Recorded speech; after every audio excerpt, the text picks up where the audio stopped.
ఇది సాటర్డే సాయంత్రం నైట్కి డిన్నర్ ప్రిపేర్ చేస్తున్నాను. సో ఇక్కడ గోధుమ రవ్వ ఉప్మా అయితే ప్రిపేర్ చేసుకుంటున్నాను. కడాయి పెట్టుకొని అందులో 1 స్పూన్ గీ అయితే యాడ్ చేశాను. అందులో ఆవాలు, జీలకర్ర, 1 మిరపకాయ చించి వేసాను, కరివేపాకు, ఇంకా పచ్చిమిర్చి కూడా యాడ్ చేశాను. దాన్ని కొంచెం ఫ్రై చేసుకున్నాం అనమాట. దీని తర్వాత ఆలు ఇంకా క్యారెట్ కూడా యాడ్ చేశాను. సో ఇలా యాడ్ చేసి కొంచెం సాల్ట్ వేసి ఫ్రై చేస్తూ ఉంటే నాకు సేమ్ ఆలు కర్రీ ప్రిపేర్ చేసినట్టు ఫీలింగ్ వచ్చింది. బట్ ఇక్కడ నేను ప్రిపేర్ చేసేది గోధుమ రవ్వ ఉప్మా అనమాట. బట్ ఇక్కడైతే ఒక చిన్న గ్లాస్కి నేను గోధుమ రవ్వ తీసుకున్నాను. దానికి 3 గ్లాసెస్ ఆఫ్ వాటర్ అయితే యూస్ చేశాను. కరెక్ట్గా సరిపోతుంది నాకు. సో కన్సిస్టెన్సీ కూడా చాలా బాగా వస్తుంది.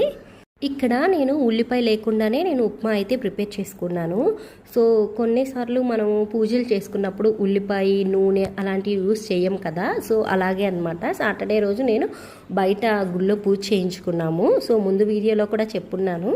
సో అందుకని నేనైతే ఉల్లిపాయ, నూనె యూస్ చేయకుండా ఉప్మా అయితే ప్రిపేర్ చేసుకున్నాను.